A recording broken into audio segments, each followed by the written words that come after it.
Bonjour à tous, bien-aimés, j'espère que vous allez bien, je crois que vous allez bien. La vie est une grâce inégalable et pour les enfants du Seigneur, elle sera éternelle. Bien-aimés, bien que nous tous ayons embrassé le fonctionnement, le système et les choses de ce monde, le Seigneur a promis qu'il ne nous laissera pas orphelins. Quand je dis que nous avons embrassé les choses de ce monde, c'est nous tous. Parce que quelque part, nous n'avons pas à chercher premièrement le royaume de Dieu, mais nous avons cherché au milieu des hommes comment être, comment briller, comment avoir, comment obtenir. Alors que si nous avions suivi nos foi, peut-être que nous aurions des villages éco-chrétiens, des écoles chrétiennes et certaines choses. Mais bon, le Seigneur a tracé des chemins, comme il dit, étroite sera la route qui mènera vers le royaume, son royaume, vers le ciel, et large est la route qui mène vers la perdition. Bien-aimés, nous vivons dans la masse, mais nous serons tous jugés individuellement. Et le salut est personnel. Et bien-aimé, accroche-toi à Dieu. Ne te laisse pas aspirer par les tentations, par les vanités et par la séduction de ce monde. Le Seigneur te soutiendra, il nous soutiendra. Il a promis qu'il ne nous laissera pas orphelins. Et nous allons être bénis encore aujourd'hui parce que c'est son souhait, parce que c'est son désir. Seigneur, encore en ce matin, fais du bien à ton peuple, que ta lumière nous éclaire, que ta lumière nous remplisse, qu'elle renouvelle en nous toute intelligence. Alléluia. Je renverse au nom puissant de Jésus toute contestation, toute, alléluia, tout ce qui s'opposera à la vérité de la parole de notre Seigneur en ce matin. Que le Seigneur nous fasse du bien. Nous commençons et nous rentrons dans notre exhortation. Et nous voulons savoir, est-ce que lorsque nos convictions vont à l'encontre d'une société tolérante, que devons-nous faire? Que devons-nous faire, nous chrétiens, quand nos convictions, c'est-à-dire celles de Dieu, vont à l'encontre d'une société tolérante? Alléluia. Nos convictions chrétiennes sont souvent en conflit avec la vision qu'une certaine culture a de la tolérance. Que faire dans une telle situation? Il n'y a pas de solution qui est toute faite et qui s'applique dans tous les cas. Mais voici quelques principes bibliques que nous devons prendre en compte. Un principe à garder est que les incroyants n'entendront l'évangile que si les chrétiens le vivent et l'annoncent. Alléluia. Sur ça, je veux faire une petite parenthèse. Bien-aimés, beaucoup vont peut-être s'opposer à ce que je dis et peut-être même vouloir m'insulter. Mais que la paix du Seigneur soit sur nous tous et que nous puissions prendre avec recul, sagesse, ce qui va sortir de moi.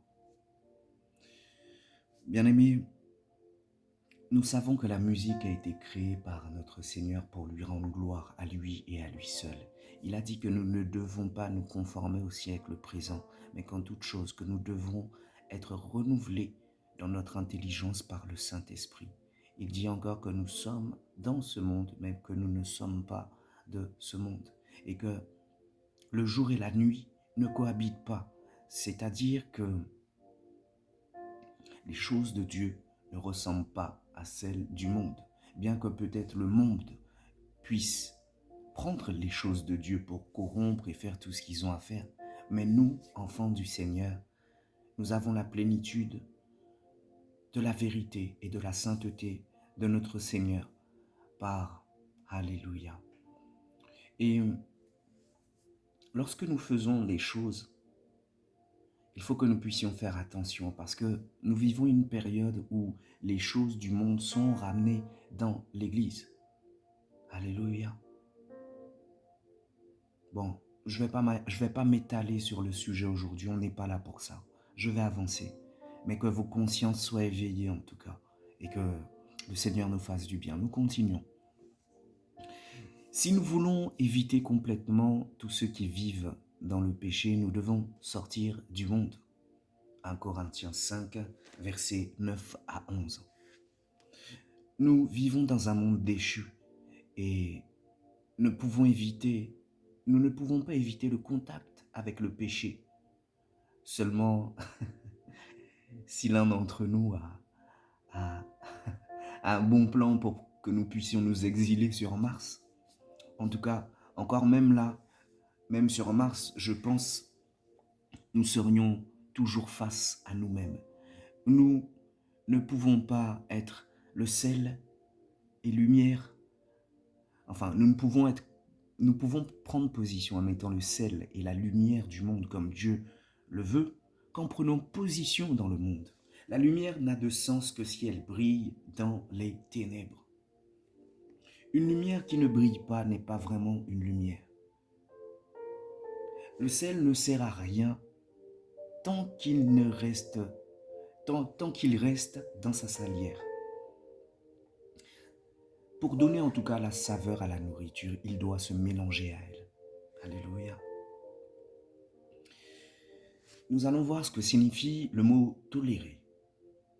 Tolérer signifie littéralement supporter quelque chose qu'on n'aime pas. Je suis dans la tolérance tous les jours et je pense que toi aussi tu es dans la tolérance tous les jours. La tolérance n'implique pas d'approuver ou de soutenir ce qu'on tolère.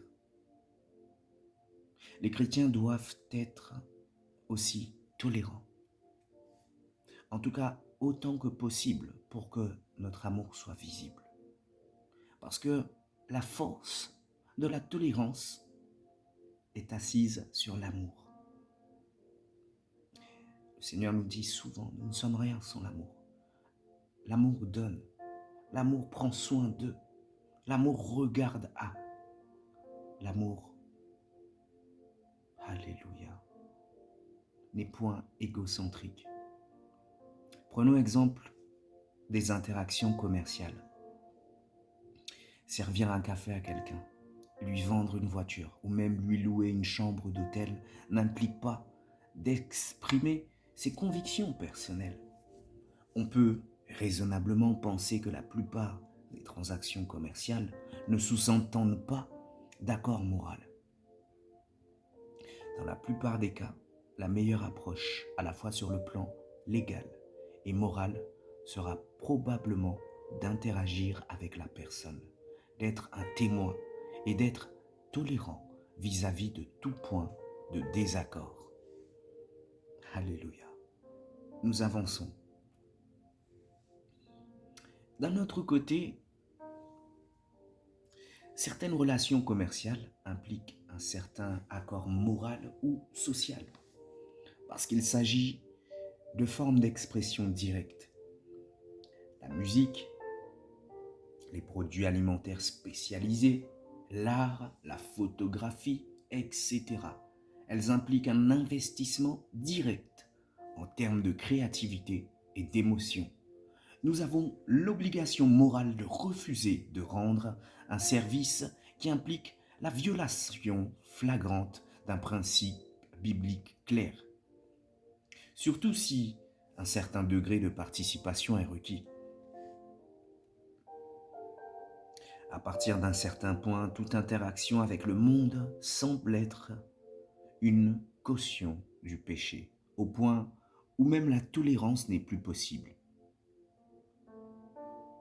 Une référence biblique pour ça, 1 Corinthiens 5, 1 à 7. Nous avons aussi Jean 7, 24. Nous avançons.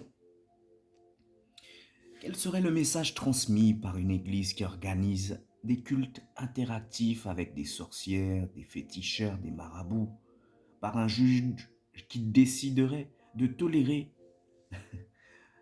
le parjure au tribunal malgré son désaccord personnel, ou d'un médecin qui tolérerait les états sceptiques dans la salle d'opération?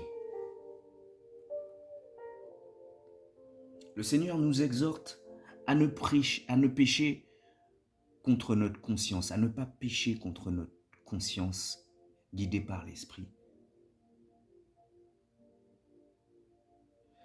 Mais à chaque croyant doit déterminer pour lui les limites à ne pas franchir dans chaque situation. Les chrétiens seront parfois contraints de choisir entre la réussite spirituelle et la réussite selon le monde. Que cela nous plaise ou non, la persécution n'est pas qu'une possibilité, mais quelque chose à quoi nous devons nous attendre. Luc 21, versets 12 à 19. Nous arrivons à la fin. En tout cas, bien aimé, cela ne veut pas dire que nous ne devons pas recourir à tous les moyens à notre disposition pour défendre nos convictions en Christ. L'apôtre Paul n'a pas eu peur d'exercer ses droits de citoyen romain. Nous avons des références bibliques en Actes 16, versets 37 à 38 et Actes 21, verset 39. Sur le plan social, nous devons connaître nos droits, nous impliquer dans la mesure du possible dans le choix de nos dirigeants et être prêts à défendre notre foi contre ceux qui la calomnient. Sur le plan spirituel, nous devons prier pour la sagesse et étudier les Écritures, puis suivre notre conscience, c'est-à-dire le Saint-Esprit. Nous devons incarner l'amour et la justice de Christ et être des exemples d'amour dans la vérité. Quelle que soit la situation, nous devons nous conduire d'une manière à ce que